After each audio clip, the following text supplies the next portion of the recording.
And welcome to Storm Talk, everyone. I'm Wake Meteorologist Brian Good on this finally Friday, the end of the week here, as we are about to close out the month of June, and welcome July for next week. Moving right along. Hope you guys have had a good week.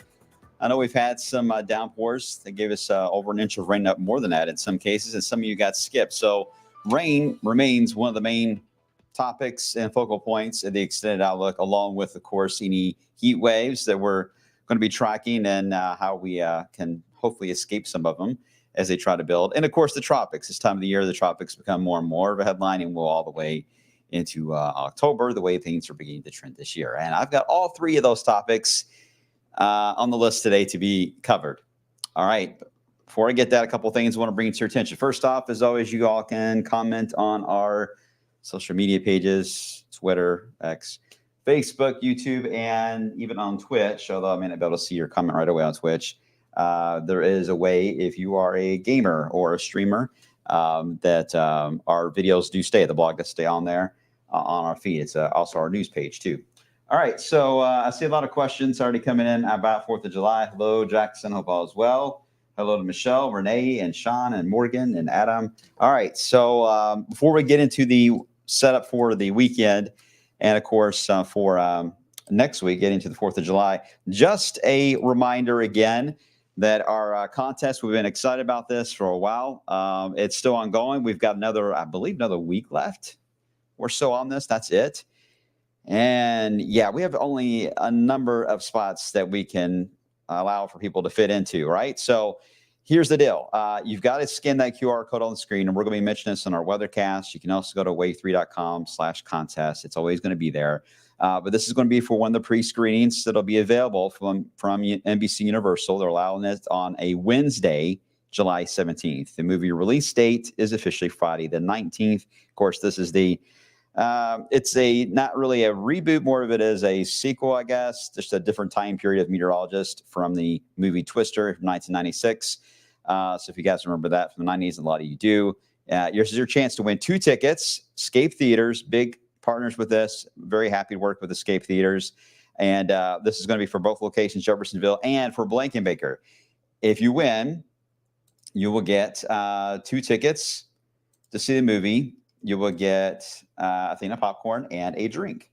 And again, it's a 7 o'clock showing. We will be there with you all in the theater. We're going to be out there live doing the weather before the movie even gets started. It's going to be fun. It's going to be a big old party, and we are excited to see you guys. A lot of you sometimes for the first time for the face-to-face, and sometimes for the first time I haven't seen you all in a while. So I hope you guys can make it out there. And again, you got to get into the contest. We will do a random drawing very soon. We'll let you know, and hopefully your name will be one that is drawn. All right, so good luck to you. Just at least mention the contest. Again, we'll mention it several times to make sure everyone can get it a fair chance to get their name into the hat. All right, moving on to the weather side. We are tracking right now just more of an increase in clouds that we've had compared to the past couple of days. All right, we had a lot of blue sky yesterday. We'll get some today, but not as much as we had yesterday.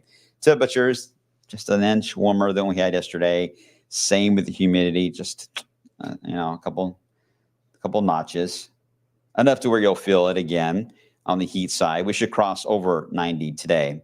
Yesterday we fell by 2 degrees, made it to 88. Today, better opportunity to hit 90 or a little bit higher. Okay, we do have some clouds streaming over us, as you saw in the camera feed. They'll be in and out of town here today, so it's not an overcast all-day type of setup. This is really the first MCS or complex of storms moving through the Great Lakes in the Midwest, the Ohio Valley, between now and Sunday. And each time it is moving by, a piece rolls by, it's got a front attached to it. It just keeps forcing the front more and more and more and more to the south. But it'll take a team effort of about 3 different waves of tracking along this front to get the front to move down into Tennessee at some point by Sunday. So as we track each one of these waves, the downside to this is that the first 2 especially are the core of them, the wind belt, and the core of their track will take them north of us into Ohio and Pennsylvania, which means we'll be too far south to really get a whole lot of reaction. So we may get a couple of downpours that may try to form this afternoon, a downpour thunderstorm here and there possible.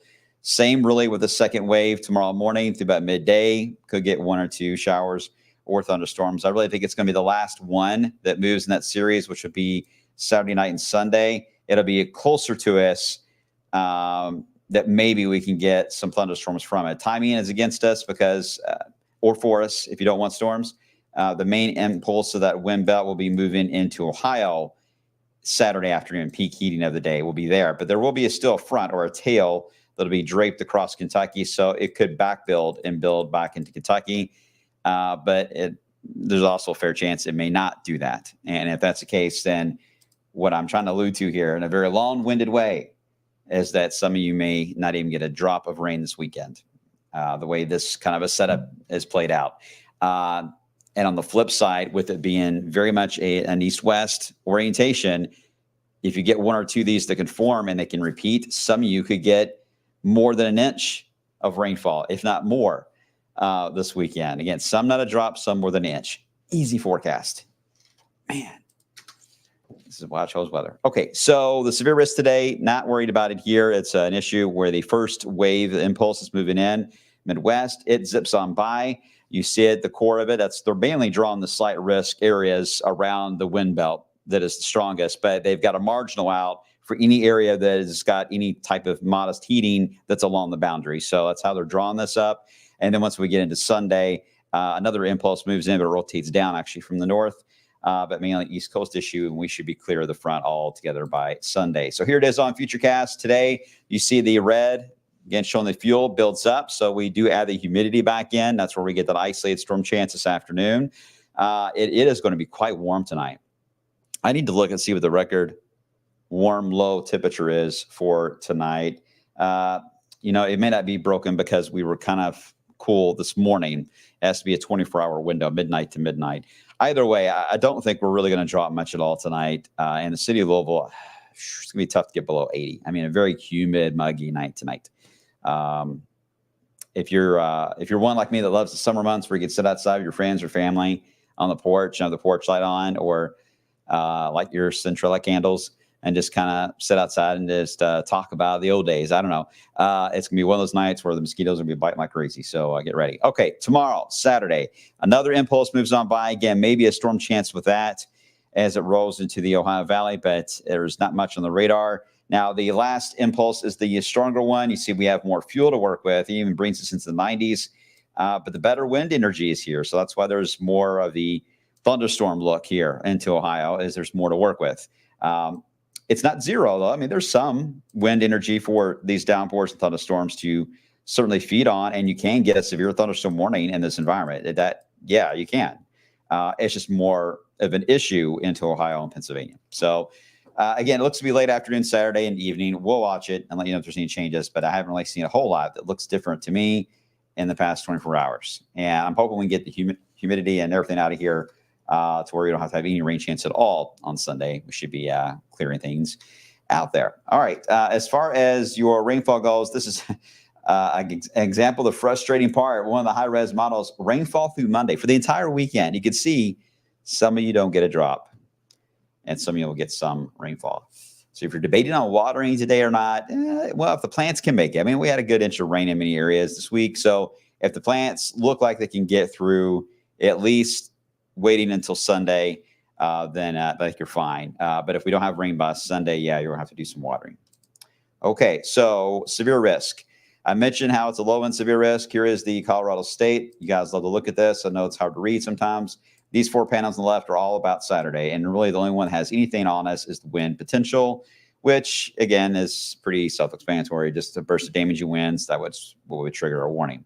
Next week, ignore the top 3, really. This is really we get into next Wednesday, 4th of July, and the day after the 4th. We're back into a very low-end severe risk during that time. It's your typical pop-up showers and thunderstorms, although the difference I'm seeing here with this is there's going to be some type of a low that is going to be dropping down. We've seen this several times this season. That'll be sinking down in the Great Lakes, and there's going to be kind of a belt of showers and storms that'll get lodged underneath the track of that low. Very hot underneath it, a belt of thunderstorms, and then a low pressure to the north. The models are kind of varying a bit where they want this layered cake to stack for 4th of July. And you know where I'm going with this is that if we end up in that storm zone, we may get locked into it. It may be tough to get out of it, and that may include the 4th of July holiday. Here we are Wednesday. We enter that storm zone. There we are on the 4th of July. Again, the low to the north, it's got us in that storm zone. Here's your heat down to the south, and even tries to take that low. I mean, look at the nice little dip there. I mean, this is cooler than normal weather for our area for the holiday weekend, into at least that Monday. So that's pretty nice. Then it tries to push the front maybe a little further south around the 8th there of July. All right, we'll watch it, but right now, if you have plans for the 4th, don't make any plans as far as changing them. Just be aware there could be some scattered thunderstorms. Just have a way to seek shelter and to get your friends and your guests to a safe spot too if need be. Just go ahead and be thinking about that, and we'll just update you as we head into next week. But right now, we're going to be awfully close to that storm belt zone, so that's what we need to watch.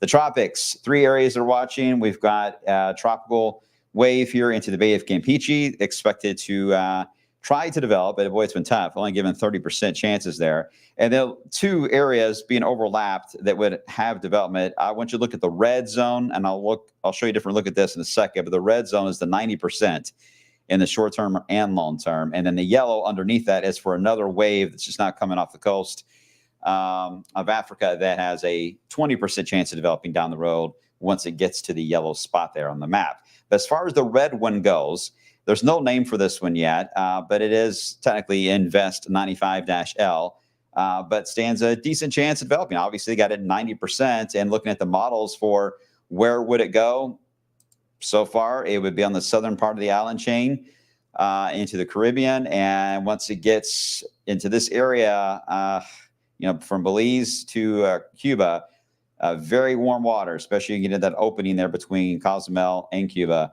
That can be a very rough spot for any tropical system to enter at all. You do not want that. So the theme so far is everything has been going west. We'll see if it heads west into Honduras and Belize, or will it curve more into the islands and then become more of a Gulf issue? Hard to say. That's a week away, but at least want to make sure you guys are aware of that, all the tropics that we're watching it. As expected, everyone has been talking about how we know they're going to get busy, right? Okay, there's the 10-day. Nothing too shocking from what I've just explained to you all. There's the 90s. There's the storm chance tomorrow. There's the reset, which is going to feel great on Monday, by the way. Look forward to that.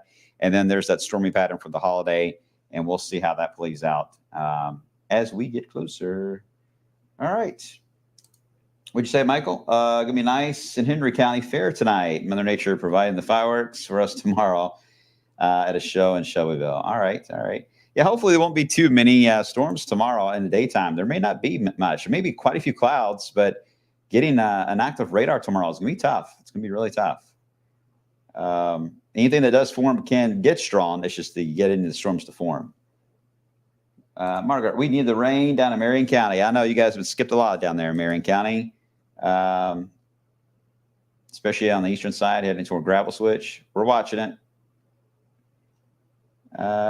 Jackson, will the rain Thursday be scattered? That's a really good question. It could actually be complexes, Jackson, for the 4th of July stuff, which means there would likely be like a morning round and an evening round, but you almost want that in a sense if they can organize in that fashion, especially if you get a morning round on Thursday, the 4th of July. That would likely lead to a calmer rest of the day, and you may end up with a completely dry afternoon until the next round later Thursday night. So there is a benefit to them being organized in big blobs. That can't help versus when they're scattered. It's really much harder to time out. All right, Chris, you got the last question here. What is the July outlook from NOAA? Last I saw was above normal and below on above normal temps, below on rainfall. Not a huge shocker on that one, although they had, I think, the eastern United States either at or just below normal. And the core areas have had all the heat. So it's not always going as planned there as you might suspect. That's the way the job goes, right? Okay, I'm going to hit there for now. Get ready for the midday show. Again, you guys get ready for the Swissers contest on July 17th. Make sure to get entered, and we'll look through the midday data and see if there's anything showing up with that storm chance coming up for your Saturday. All right, thanks for watching as always, guys. Appreciate you all. Have a safe weekend, and I will see you guys on the flip side there.